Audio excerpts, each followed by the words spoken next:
Good morning, everyone. Thank you so much for joining us for the session of Exploring Math Outdoors. Today, we will be exploring outdoor learning and how we can make connections to mathematical expectations from our kindergarten program while we spend time in the natural environment. As always, please don't hesitate to reach out to any of our coaches if you have any questions or comments. This presentation was previously called There's No Such Thing as Bad Weather, and it was hosted by Carrie Stack in an after-school session of Coffee and a Bite back in May. This is a very similar presentation, so if you attended Carrie's PD session, please feel free to choose another option. Before we begin, I would like us to consider how we can support mathematics and our students through outdoor learning. This quote, taken from the Peel District School Board's website called Learning Naturally, was an appropriate one to start out today. Learning naturally in the outdoors adds the benefit of real-world experiences to healthy and respectful living. Let's be thankful to the natural world, be mindful of the steps we take, and remember to slow down and appreciate all that surrounds us. Our goals for today's session include the what and why of outdoor learning.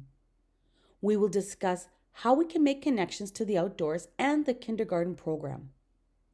We are going to take a look at some simple routines that you can implement that will get your students outside regularly while thinking about mathematical connections. We will also explore a few sample lesson ideas that you could implement. I thought we'd start out today by giving you a few minutes to consider the possibilities that are right outside your window. If you have a window nearby, take a moment and look outdoors. What opportunities for math learning do you see? What connections to the curriculum could you make just outside your window? If you don't have a window, take a look at the photos. What math concepts or activities could you uncover from these photos? So many mathematical possibilities can arise from stepping outside with your students. Weather, clouds, cracks in the concrete, natural loose parts, all can create connections to our math expectations. Math walks, which we will explore further, is a great way to uncover math in ordinary moments while outside. When placing a focus on connections to the natural world, math concepts will come up organically. Not only that, assessing learning through your observations, conversations, and documentations while outside will provide you with rich information to support your planning and next steps. Outdoor math can support learning across many areas. Although the math frame in our kindergarten program is not divided by specific strands as the math curriculum is for other grades, I thought separating it was a good way to organize how diverse the learning of math can be while we are outside. Some of the activities that could easily be done outside while supporting math include number scavenger hunts, counting outdoor items, and collecting natural loose parts, finding and comparing rocks, observing clouds, comparing sticks and measuring distances or puddles, comparing outdoor items, creating and representing patterns with natural materials and exploring unplugged outdoor coding opportunities. And other ideas include sorting and tracking of lines or natural loose parts. There are many places that you could take your students to facilitate math learning outside. Many of our schools have outdoor classrooms that naturally lend themselves to learning outside. Simply walking the school grounds will often bring curiosities and learning connected to math. You might also visit nearby trails, go on a community walk, or visit a community park. you might consider visiting or walking the area ahead of time to help you uncover some math connections before you bring your students. You'll also want to have conversations with students regarding safety if going off school grounds. Having conversations prior about road and sidewalk safety, what to do if they find something dangerous, and how to care for the natural environment is important. One suggestion I have is prior to leaving the school grounds, do a couple of trial runs. You know your class best. Perhaps it's walking through the hallways holding a partner's hand. Next, walking around the perimeter of the schoolyard holding a partner's hand. Do we still stay in lines? Do we stay together? Are we still listening? If that is good, maybe you can try walking on the sidewalk outside your school. And you can go further and further depending on how your students adjust. You know your class well. You might have to also take some of those students, and they may be the partner of one of the educators as opposed to a student, to make sure that safety is done. One routine that you might want to consider setting up with your students is a math sit spot routine. A sit spot is a special place that students choose from a designated area that is visited regularly to have some quiet time and make observations about the world around them. Sit spots provide students with an opportunity to reflect on their learning, connect with nature, their thoughts, and explore using their senses. A good sit spot is a place where students feel comfortable and safe, and one that they choose within a designated area. When students first choose their sit spot, you might want to give them the following questions to think about. Look around. Notice what you see. Picture in your mind what different designs you can make with the shapes you see around you. Why did you choose this particular spot?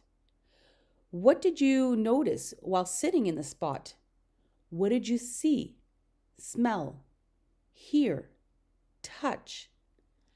How does this time outside make you feel? You might also provide students with a sit spot journal that they can bring out each time with them to record their thinking and work.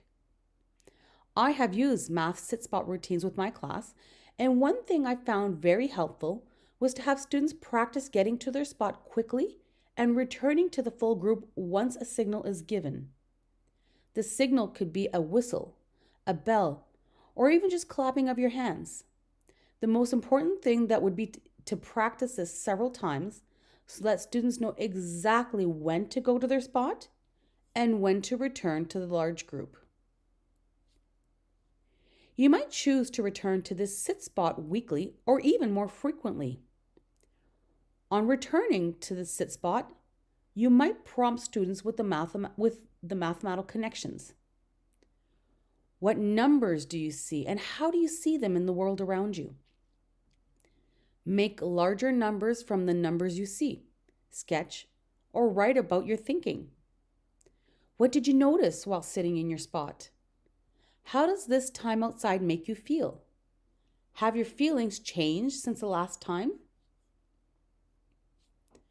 On returning to the math sit spots, you might prompt students to record or sketch something that they have enjoyed in math and how their body feels when they're doing an activity that they enjoy. You may also want to have students participating in a nature journaling routine when revisiting their sit spots. Nature journaling is a fantastic way to combine the outdoors with both literacy, science, and math. Nature journaling is a great tool for helping students add numeracy or other mathematical connections to their observations outside of the classroom. Journaling might focus on plants found in the outdoor area, birds, mud puddles, spider webs, or icicles hanging from the eaves. Students use words, pictures, and numbers to record their observations and their ideas in their journal. They can also include personal reflections and inquiry into ideas and concepts. There is a great website called How to Teach Nature Journaling, which I've added to this session's landing page. If you would like to pursue it later, please feel free to do so. For now, I'm going to share some of the content on that website with you in the next few slides and how we can make connections to math through these nature journaling activities. Offering structure in the form of activities is a way to support meaningful and successful journaling experiences. Simply handing students some paper and saying, "Go journal," without any further guidance can overwhelm students. Too much structure is also not effective, as worksheets and fill-the-blank exercises don't make room for students' observations and ideas, which is the heart of authentic journaling and learning.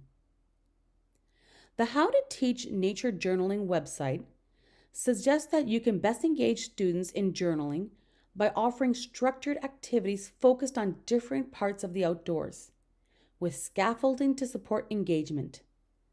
They consider a 3-part structure. A part of nature study, for example, leaves, stream currents, cracks in the mud, a flock of birds, a spider. A defined focus supports students to spend their time making observations, not figuring out what to observe. Next, a focus or goal for observation and thinking. For example, making comparisons. This is where you can support making mathematical connections. And finally, some strategies for recording information. For example, options for page layout, such as dividing the page in half, suggestions for including labels with a drawing, types of drawings or views to show, and ways to integrate words, pictures, and numbers on the page. You'll want to start by first framing the purpose of the activity with your students. For example, we might say, "This journaling outing will be an opportunity to develop our observation skills." You can also share how the journaling activity fits within a wider learning experience and connects to mathematics. This invites students' view of journaling as a critical part of the learning process and as related to the rest of the class. As you give students the instructions for the journaling activity, you might want to do a quick demonstration on a smartboard or a chart paper, adding quick sketches and using horizontal lines to represent words. This shows how students can lay out their journal pages. Seeing what the activity can look like on paper helps students visualize your expectations and offers increased access to participation for all learners. For students who are new to journaling, this offers a place to start, reducing the anxiety of facing a blank page. Encourage students to use words, pictures, and numbers. Nature journaling combines words, pictures, and numbers to record observations and ideas on the page. You might want to consider saying to the students, "Try to include words, pictures, and numbers on your journal page, but use more of whichever you're most comfortable with." This makes your expectations clear and offers a bit of a push to use approaches for recording information that are more challenging for some students. Finally, de-emphasize pretty pictures. Many students are nervous about starting journaling because they feel they must produce a piece of art. But the goal is observation, not art. When we introduce journaling activities to students, especially students new to journaling, you might want to consider saying, "It's not about making a pretty picture. It's about recording accurate observations." This reminder can help soothe worries that students might have about drawing and reminds them of the goal of the experience. Partway through an activity, we remind students, if you're starting to worry about making a pretty picture, turn it into a diagram. Add labels everywhere and focus on showing your observations. This website has an excellent page dedicated to making connections to the curriculum while nature journaling. So many cross-curricular connections can be made through this one activity and may spark a larger inquiry within your class. What a great way to also make connections to mathematical modeling within the kindergarten program. I won't go through each section now for the sake of time, but you can see here the suggestions that the website shares to make these important connections. Read-alouds are sometimes overlooked when it comes to math learning, and there are so many read-alouds that also make mathematical connections to the outdoors. I've listed a few samples here that provide a great way to incorporate literacy with outdoor math learning. Read-alouds could be read inside the classroom prior to going outside and may provide your students with some prompts to help them make those mathematical connections while outside. You could also consider doing the read aloud while outside with your students and then providing them with prompts or a task that incorporates math learning in the outdoor learning space. The Peel District School Board has a fantastic website that they have developed which focuses solely on learning naturally. They have a page dedicated on their website to book themes and read-alouds that connect the outdoor learning. This is a great place to start if you're looking for titles. I've got the website linked for you to explore later. As I mentioned earlier, math walks are a fantastic way to make connections to mathematics. Much like our number talk routines, you can use math walks and talks outdoors to help students recognize, understand, and appreciate the authentic and integrated ways that math exists in nature. Deanna McClellan, a kindergarten teacher, has a great series of math walk read-alouds that support the primary grades and help spark some ideas and connections to math while outside. I've linked her blog on the landing page in case you'd like to explore her work further. She has some excellent ideas on her blog about making connections to math through outdoor learning, which are perfect for our ELKP and grade 1 educators. Some tips for getting started with math walks. Use the see, think, wonder routine, where students are asked to state what they see in a particular situation or object, share what they think about this situation or object, and share a question or wonder they might have. For example, I see circles forming when the rain drips into the puddle. I think these are happening because the rain is falling from the sky quickly. I wonder why some circles are bigger than others. Record children's conversations and take photos of their explorations for further reference. These can be brought to a whole group meeting for further discussion or reviewed at a later date for assessment purposes. Look for interesting objects and events in your schoolyard in which to draw students' attention. Use a notice and name strategy where you share your observations and connections with students in order to pique their curiosity and spark an investigation. Connect math concepts and vocabulary when exploring outdoors. Help students see the math in their natural world and practice using the proper terminology. For example, the way the branches are positioned is called a fractal pattern. Bring in outdoor math talks inside by using artifacts and photos with children during whole group discussions. Similar to outside experiences, ask children to observe an object, for example, a feather or a shell, or a photo, for example, of a child jumping off of a stump, and make mathematical observations and connections.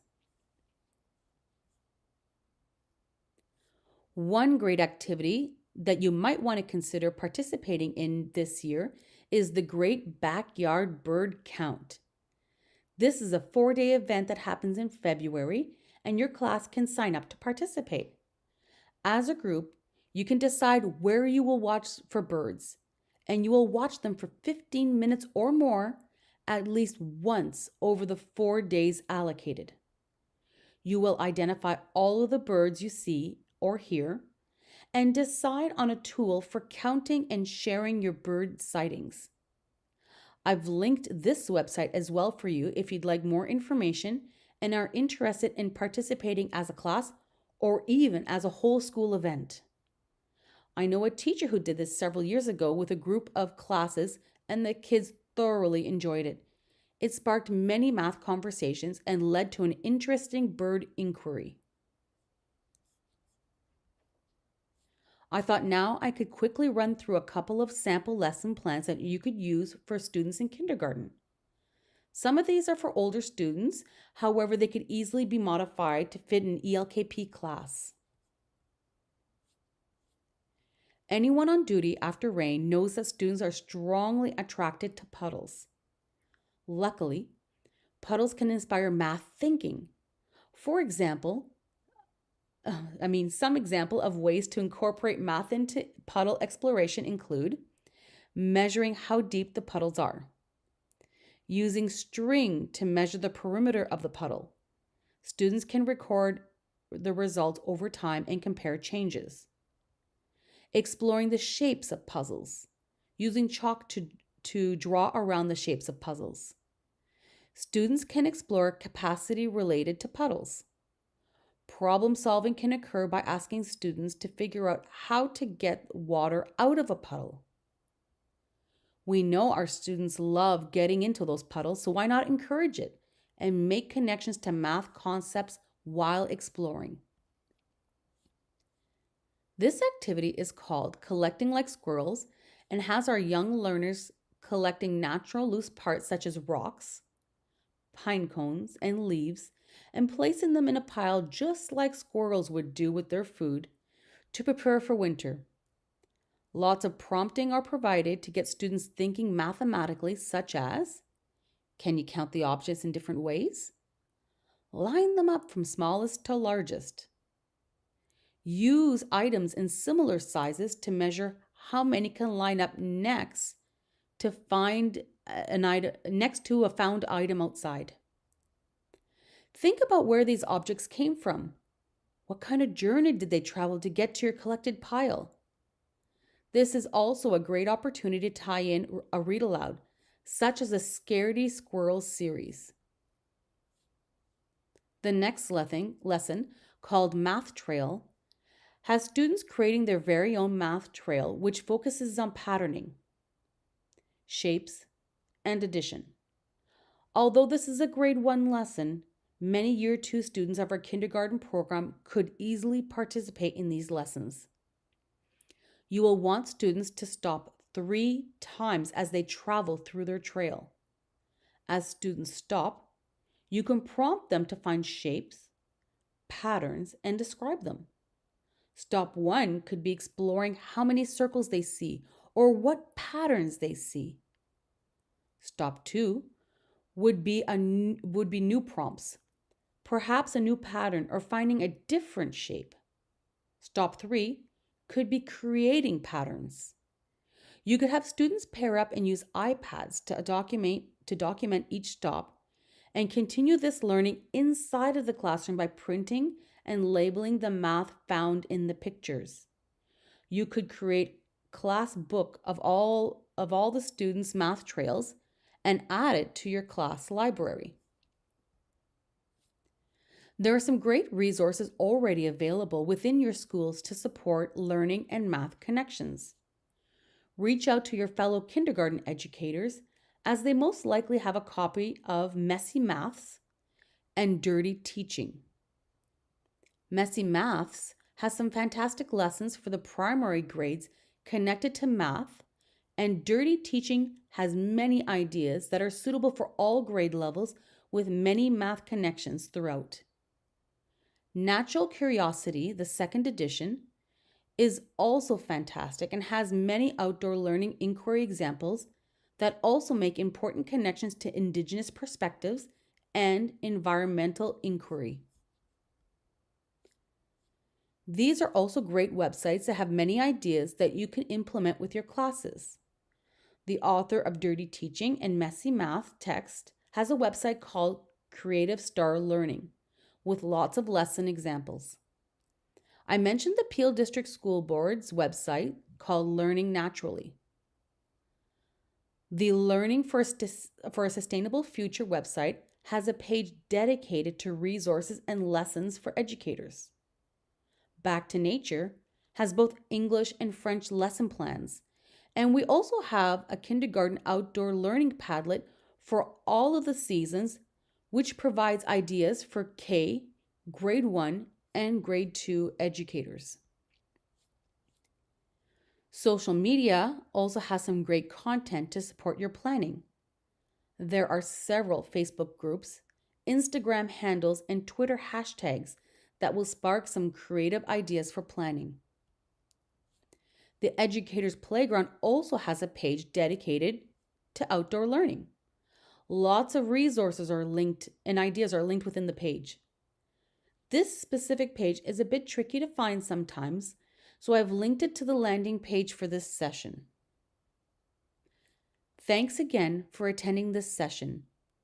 If you have any questions, please don't hesitate to reach out to an instructional coach from our learning and teaching team. Enjoy the rest of your day.